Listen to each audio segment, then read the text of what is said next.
Novo Testamento, livro de aos Efésios, capítulo 2, versículo 8, está escrito: Porque pela graça sois salvos, por meio da fé, e isto não vem de vós, é dom de Deus. Não vem das obras para que ninguém se glorie, porque somos feitura sua, criados em Cristo e Yeshua para as boas obras, as quais Deus preparou para que andássemos nela. Amém. Glória a Deus. Porque pela graça sois salvos. Essa graça que Deus nos revela no livro de aos Efésios, que nos trouxe tão grande salvação, a qual toda a face da terra deve bem atentar, e salvação essa que vem pela fé. Quando se fala em fé, quando se fala na fé, quando se fala de fé, precisamos lembrar que a fé, como está escrito em Hebreus capítulo 11, a partir do versículo 1, é o firme fundamento das coisas que se esperam. Quer dizer, a fé é a esperança do que se espera. A fé é o firme fundamento. E por que a fé é o firme fundamento das coisas que se esperam e a prova das coisas que se não veem? Ora, a fé é o firme fundamento das coisas que se esperam e a prova das coisas que não se veem. Por quê que é necessário fé? Porque estamos inseridos em dois mundos. O mundo espiritual é um mundo invisível. E o mundo físico é o mundo aparente, é o mundo que se vê. Só que esses dois mundos estão alinhados. Primeiro, por causa da legalidade que as pessoas dão aos espíritos demoníacos na prática dos seus pecados. Se não tivesse pessoas pecando, não haveria demônios na terra, demônios na face da terra, demônios no mundo. Por quê? Porque ausência de pecado, ausência de demônios. Ausência de demônios, ausência de todas as coisas ruins. Como exemplo, enfermidades, brigas, confusões, crimes, corrupções, roubos, traições, adultérios, prostituições, lascívias, mentiras, enganos. Todas essas coisas e outras iguais a estas acontecem porque existe a influência de espíritos malignos, de espíritos demoníacos do submundo, das profundezas do abismo, agindo sobre a face da terra nas suas vítimas.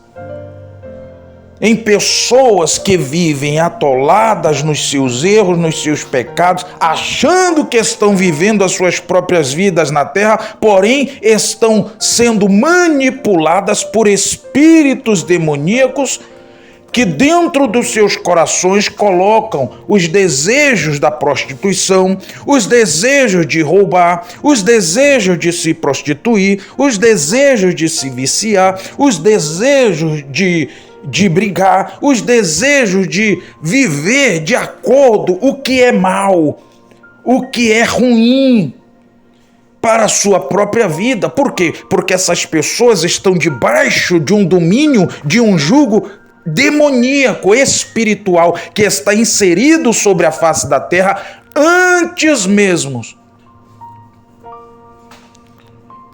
em milhares de anos, de nós imaginarmos nascermos. A Terra tem, na sua totalidade, aproximadamente mais de 6.000 anos. Só de que Cristo veio à face da Terra até os dias de hoje, temos aproximadamente pouco mais de 2.000 anos. E quando Cristo veio, a Terra passou a ter um novo caminho, uma porta de salvação, uma porta de escape, uma porta de vida, uma porta de socorro, porque o inimigo atuava de uma forma insana sobre a face da terra. Está escrito que o Filho do Homem se manifestou para desfazer as obras do diabo. E quando nós estamos lendo, analisando e meditando os 4 livros do Novo Testamento, Mateus, Marcos, Lucas e João, nós podemos perceber quão grande poder tem a luz do mundo, que é Cristo, sobre os espíritos imundos que pertencem ao dragão e a antiga serpente chamado diabo, que enganou a Eva no jardim e no paraíso que Deus havia separado para que aquele casal vivesse. Essa serpente se tornou imortal. Essa serpente não foi destruída, não foi morta, e passou a trabalhar para o reino das trevas aqui na face da terra. Então, está escrito no livro de Apocalipse, capítulo 12, que ela é a antiga serpente chamada diabo.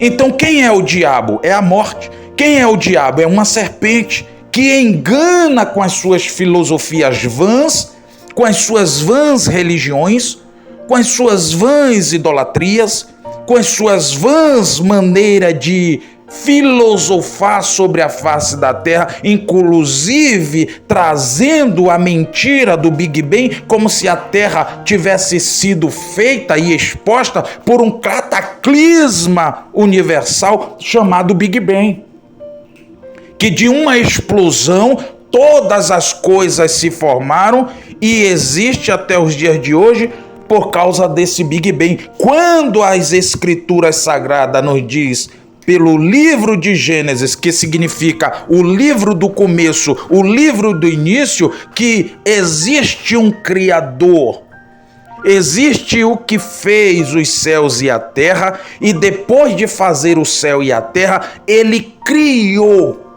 Ele fez e ele criou, ele fez e ele formou, ele fez e ele trouxe à existência coisas que inimaginavelmente nós vemos, nós contemplamos, mas que, segundo a ciência, não existe um Criador, mas existe um Big Bang, que de uma explosão todas as coisas se formaram. E nós percebemos a perfeição da criação através do Criador, porque todas as coisas, conforme as Escrituras no livro de Gênesis, estão feitas, estão criadas e subsistem até os dias de hoje, porque o Criador não só fez, ele não só criou, como ele mantém, como ele cuida, como ele zela, como ele opera sobre a face da terra com amor, com carinho, com justiça e com juízo sobre os filhos da desobediência. Para os obedientes, a sua justiça. Para os obedientes, a sua misericórdia. Para os obedientes, a sua salvação. Para os obedientes, a esperança da vida eterna pela fé. Ainda que não veja, crê, porque a palavra de Deus é viva.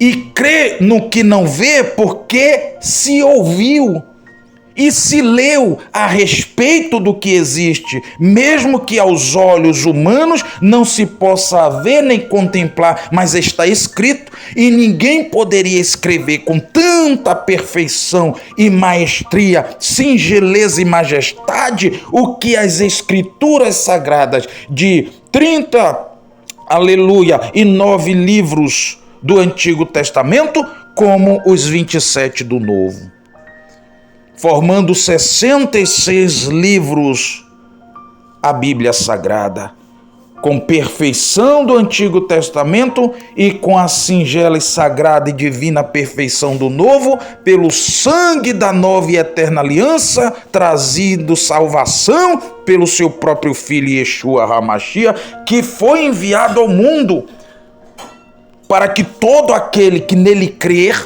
não pereça, mas tenha vida eterna. Deus amou o mundo, Deus amou a humanidade, Deus ama as pessoas de tal maneira que deu o seu Filho em resgate de todo aquele que nele crê. Quem crê e for batizado será salvo, e quem não crê será condenado. Tudo se resume pela fé.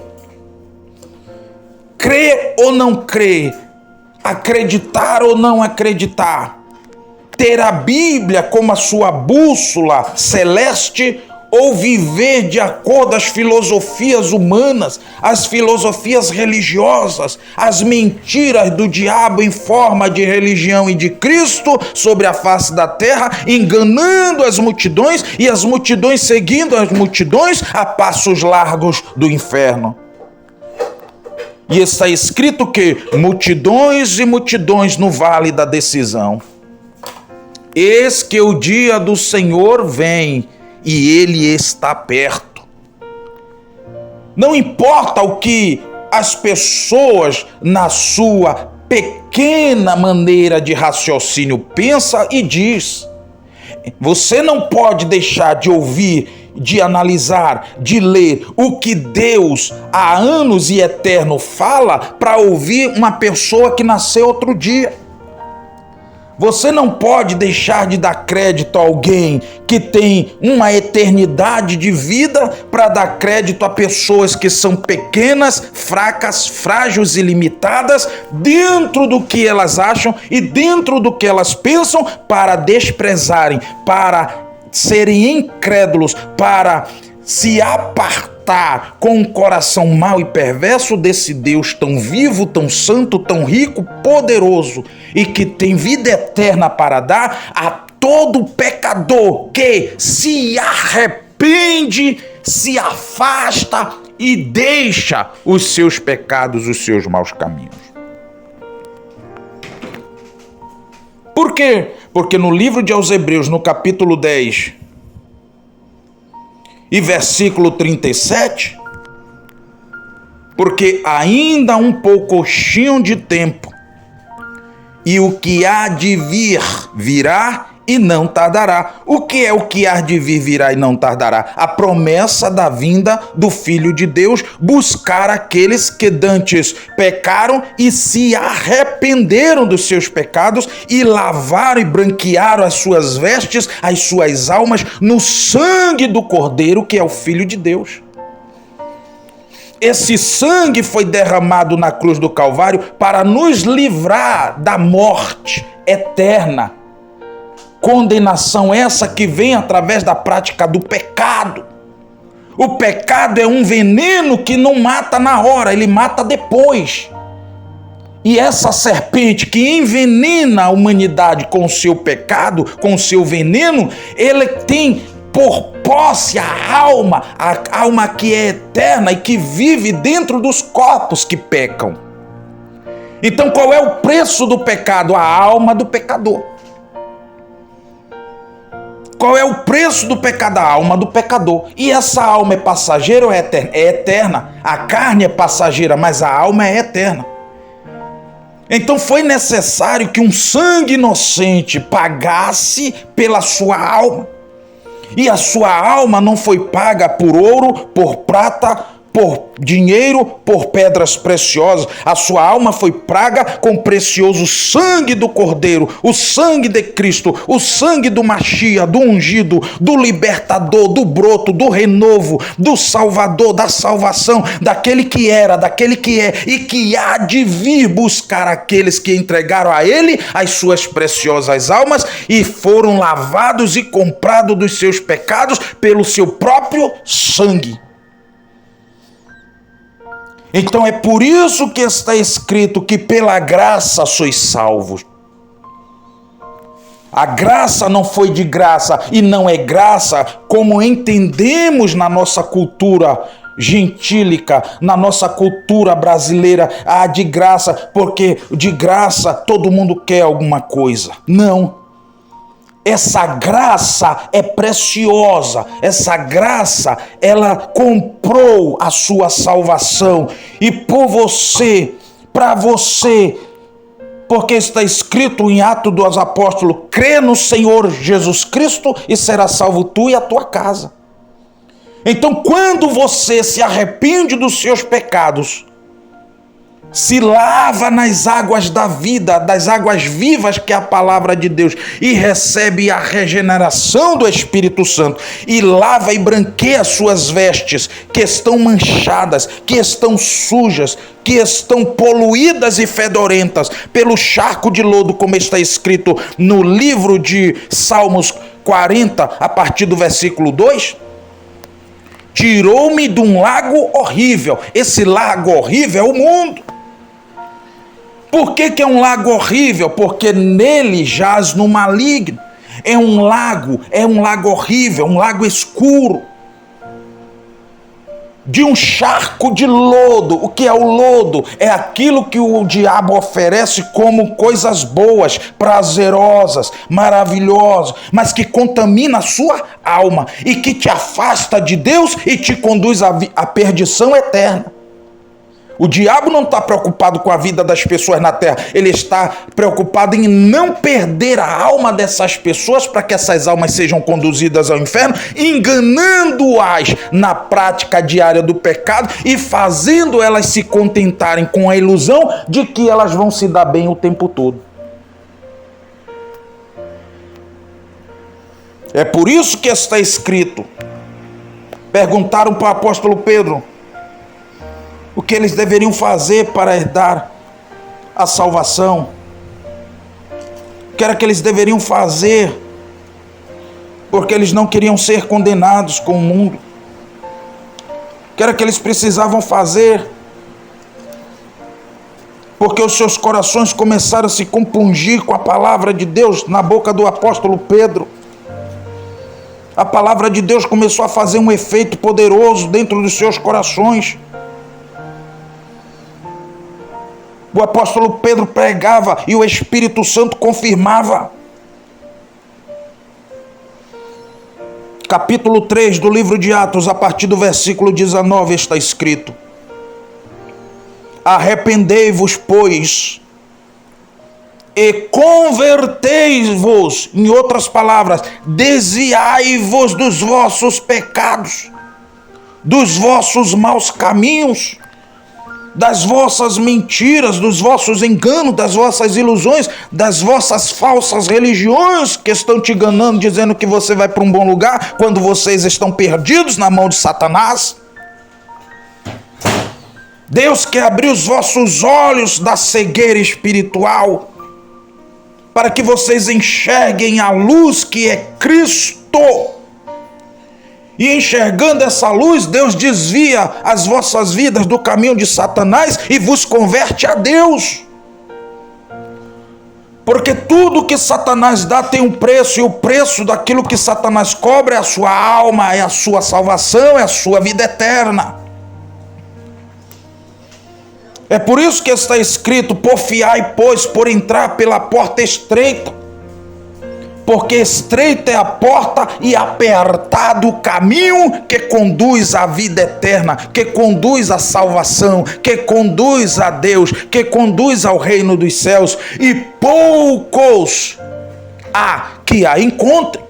Por que poucos há quem a encontre? Porque ninguém quer deixar de satisfazer o desejo dos seus malvados corações, os desejos dos seus pecados, dos seus maus caminhos, para servir a Deus, porque é chato servir a Deus. Ficar na igreja com Bíblia na mão, dizendo glória a Deus e aleluia, é ruim, mas as pessoas não têm vergonha de se prostituir, as pessoas não têm vergonha de se drogar, as pessoas não têm vergonha de fazer o que não agrada a Deus, as pessoas não têm vergonha de se colocar diante das imagens de escultura, e uma coisa que não vê, que não olha, que não ouve, que não enxerga, e ficar pedindo as suas necessidades. As pessoas não se envergonham de fazer as coisas erradas, mas das coisas de Deus as pessoas se envergonham. Então a condenação dessas pessoas é permitida por Deus. Por quê? Porque não houve um arrependimento, porque não houve uma conversão a Deus. Então, por isso, o apóstolo Pedro, no livro de Atos, capítulo 3, versículo 19, ele diz: arrependei-vos, pois, e convertei-vos. Por que eu devo me arrepender e me converter? Para que sejam apagados os vossos pecados.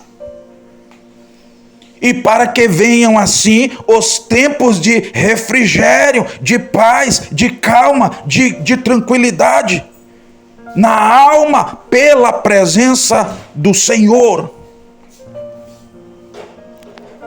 Então o pecado é a vergonha de uma casa, o pecado é a vergonha de um povo, o pecado é a vergonha das nações, o pecado é o pior, aleluia, veneno que as nações estão bebendo da grande prostituta chamada Grande Babilônia. Arrependei-vos, pois, e convertei-vos, para que sejam apagados os vossos pecados, para que venha assim os tempos de refrigério pela presença do Senhor, e envie ele a Jesus Cristo, que já dantes foi pregado.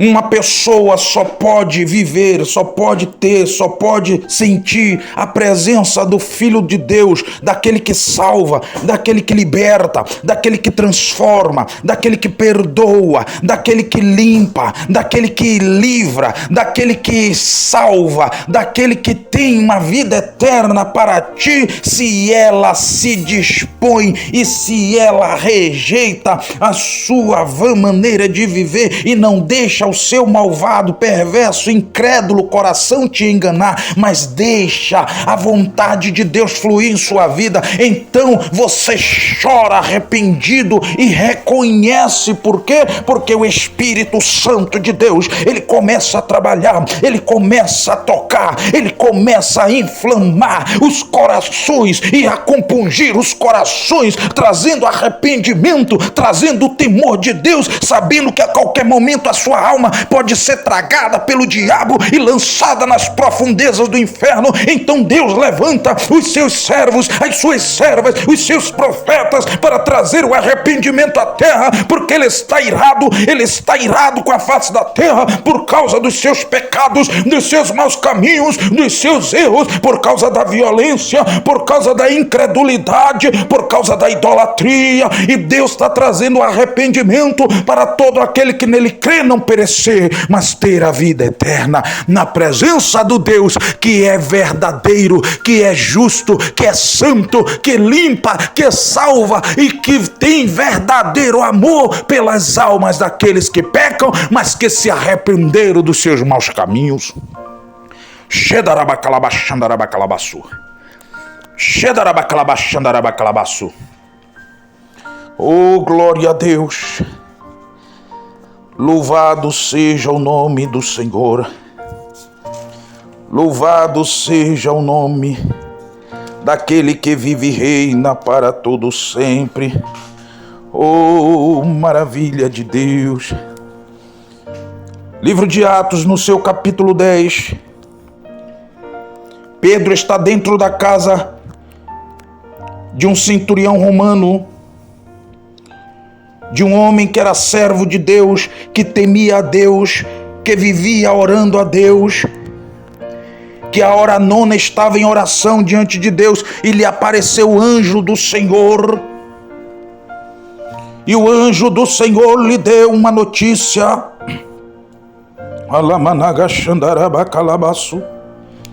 Oh, glória a Deus. Oh, glória a Deus. Porque quem era Cornélio? O centurião da corte romana, ele era piedoso e temente a Deus com toda a sua casa, com toda a sua família, com todos aqueles que conheciam a ele. Ele era temente, ele era piedoso.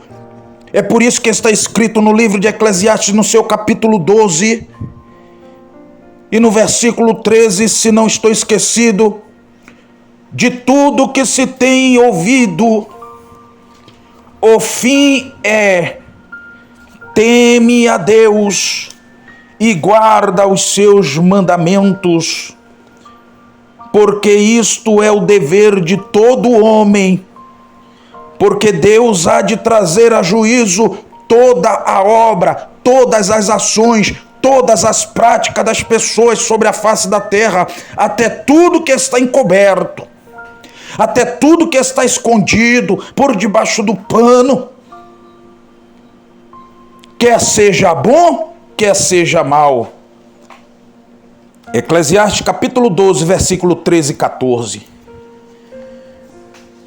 Então Deus, na sua infinita graça, envia o seu anjo e manda Cornélio chamar a Pedro, porque Pedro tem as palavras de vida eterna para Cornélio. E Pedro vai pregar dentro da casa de Cornélio. E no capítulo 10, versículo 34, Pedro abre a boca e diz: reconheço por verdade que Deus não faz acepção de pessoas. Em outras palavras, Deus não faz mais diferença entre os judeus e os gentios, e os judeus e os estrangeiros, os judeus e os romanos, os judeus e os gregos, os judeus e os norte-americanos e os sul-americanos. Deus não faz mais acepção de pessoas, porém, mas que Ele é agradável àquele que em qualquer nação o teme e faz o que é justo. E o que é fazer o que é justo? É ouvir, ler, analisar, conhecer a sua palavra e colocá-la em prática na sua vida diária. Isso é praticar justiça. A justiça justa não é a justiça dos homens, não é a justiça da terra, porque a justiça da terra é corrupta, a justiça da terra é comprada, a justiça da terra se corrompe, a justiça da terra se vende. Mas quando você vive debaixo da justiça de Deus, ela não se corrompe, ela não é vendida, ela não é comprada. A justiça de Deus é justa, é divina e tem poder o suficiente para nos salvar de todos os nossos pecados, para que possamos conhecer a sua palavra e viver e praticar a sua palavra e andar em justiça diante de Deus, na prática da sua palavra, na obediência da sua palavra, sendo a diferença na terra, saindo da mentira e vivendo a verdade, saindo da idolatria e vivendo a santidade, saindo da perdição e vivendo a salvação em santificação do corpo, da alma e do espírito, que é agradável diante de Deus. Oh, glória a Deus! E qual é a palavra desta hora que o Senhor lhe diz? Arrepende-te dos teus pecados. Porque é agradável diante de Deus aquele que em qualquer nação, tribo, raça, língua, teme a Deus e faz o que é justo.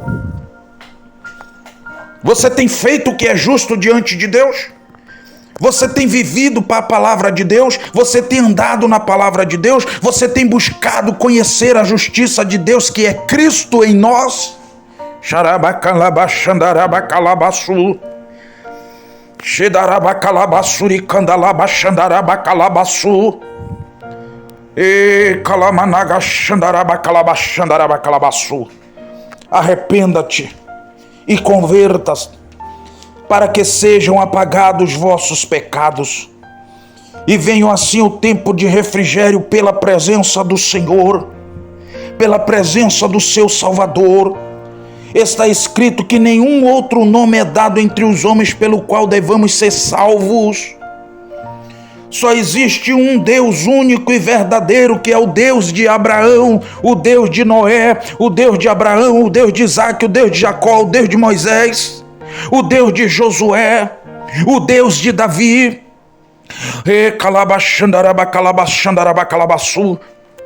Só existe um único Deus verdadeiro.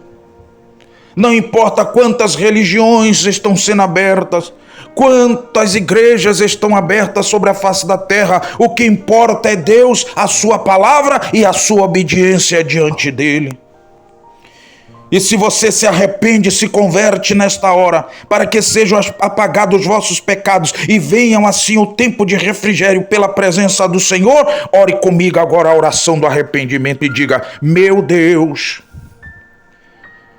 meu Criador, perdoe agora todos os meus pecados e me lava, Senhor, pela renovação da sua sagrada palavra. Ó meu Deus, eu aceito agora o teu único Filho como meu Senhor, como meu Salvador, como meu resgatador e como aquele que me lava e me limpa agora de todos os meus pecados. Apaga, Senhor, o meu nome do livro do inferno, do livro da morte, e escreve, meu Deus, o meu nome lá no céu, no livro da vida, para no grande dia da vida eterna eu morar contigo aí no reino celestial. Sim, Senhor, eu te aceito e confesso, crendo no meu coração, que Cristo é o meu Senhor, o meu Redentor, o meu Salvador, para sempre. Diga amém, digam glória a Deus, amém? Agora você vai descer as águas do batismo, vai procurar uma igreja santa, sagrada, fiel, que teme a Deus e guarda os seus mandamentos, vai descer as águas do batismo para sepultar o seu velho homem, a sua velha mulher, a velha criatura, e se cumprir o que está escrito no 2 Coríntios capítulo 5, versículo 17, que está escrito que aqueles que estão em Cristo, nova criatura é. As coisas velhas são passadas, a vida de pecado, de erro, de mentira, as coisas erradas dessa vida são passadas, e eis que tudo se fez novo. Amém? Graças a Deus. Digam comigo: a paz do Senhor, a paz do Senhor e a paz do Senhor. Amém. Graças a Deus.